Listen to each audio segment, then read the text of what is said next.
So it's December. It's that time of the year when we are stock taking on what happened through the year. And we are going to bring you the top 5 smartphones of the year. According to me, I'm sure a lot of people will disagree, but this is my list. The number 1 according to me is the Lenovo Vibe X2. It's not a flagship phone, it's not a very expensive phone, but it's a phone that gives you the best value for money right now. It's a layered phone, it lets you add a battery layer, a speaker layer and stuff like that. It's also got the best processing power in a smartphone, at least in that range for now.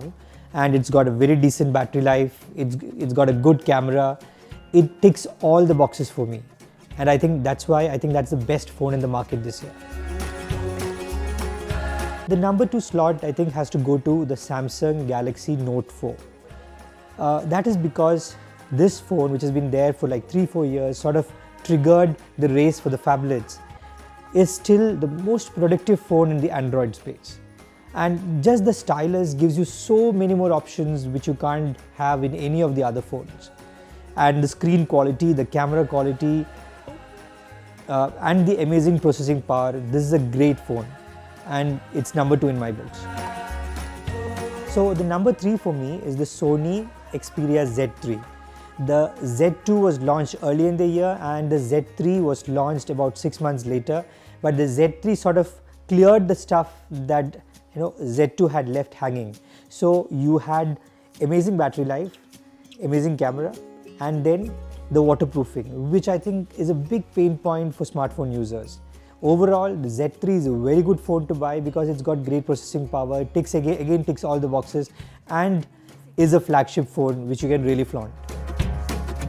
So the number 4 in the list is the Blackberry Passport. The Blackberry Passport has to be the most innovative phone of the year. A lot of you might not like it, but it's a completely different form factor. It's a form factor that we haven't seen before. It looks like the Passport.